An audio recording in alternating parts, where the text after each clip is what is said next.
Let me tell you my number one rule of finance that allowed me to have a personal abundance of money, and I don't work right now. I stopped working around 9 months ago. My girlfriend's behind the camera and she knows that I pretty much went full hippie mode. I actually stopped working around end of 2017, 2018. I started slowly working less, and then in 2018 I worked half as much as I did in 2017. In 2019 I worked half as much as I did in 2018, and then towards the end of 2019 I just stopped working. I was like, you know what, I may not have the golden amount I want for a retirement for the next 50 years, but I have enough money to last me at least a couple of years, and you know what, I'm gonna consider myself retired. Everyone could go F themselves, and I'm my own man. I'm not gonna work. I don't like working. It's stressing me out. I cannot enjoy myself. I cannot learn about things I want to learn. I cannot do my hobbies. So I was like, nope. I literally call myself retired. If anybody asks me, you're like, what do you mean you're retired? You're like, what, 20 something? Like, no, I'm retired, bro. I don't work anymore. So I feel like there's lots of really important mentality that's happening in this, in the way I view money and the way I made these decisions, which I'll talk maybe in the later videos. But this is the first and most important rule, which saved me lots of money and lots of really, really big traps. So I feel like this world is a paradise, but it does have a couple really, really deep rabbit holes, really, really big traps,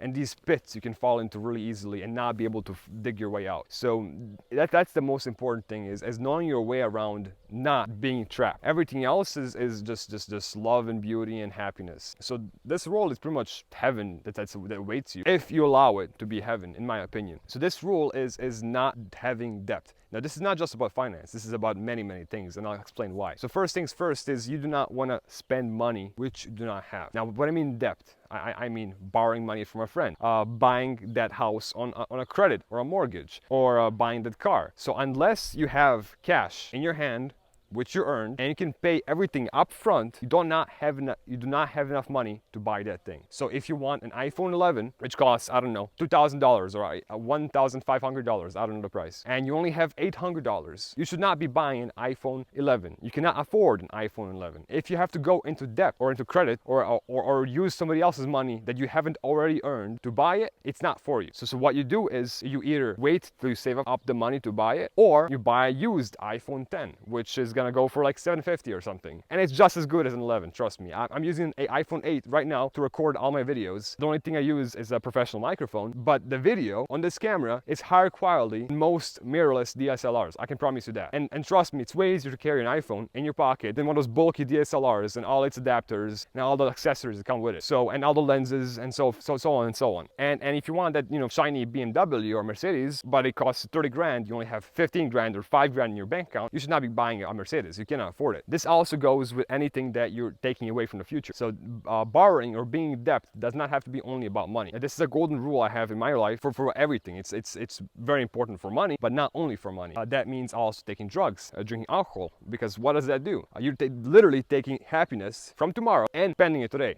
as if you're taking credit from a bank. So tomorrow when you have a headache, or you feel like really, really down, or you have low energy, it's because you spent that energy the day before. And it's never gonna be equal. It's like borrowing credit from a bank. You'll never pay back the same amount you took. You'll always pay a bigger amount than you originally took, because that's how the universe works. That's how drugs works. That's how alcohol works. That's how shortcuts work. So if you make a shortcut in life, you make a decision that's maybe not moral, you step on lots of people to make that first million or something, it's gonna come back. It's also could be called karma. You know, it's a really mainstream word. I do not like saying karma because it's like saying meditation. Most people don't really understand what that word means. Yet everyone knows about it. So same thing with debit. Most people know what debit and credit means, yet very, very few on this planet, entire planet, understand the underlying structure. But the only thing you need to know, and the only thing that will save you lots of money and lots of traps, lots of pits you're gonna have a hard time digging yourself out of, is if you have to take it from the future, you don't have it to spend it right now. So if you need to take some happiness or some money or anything from the future, you cannot afford it right now. So until your happiness level is enough to be just happy,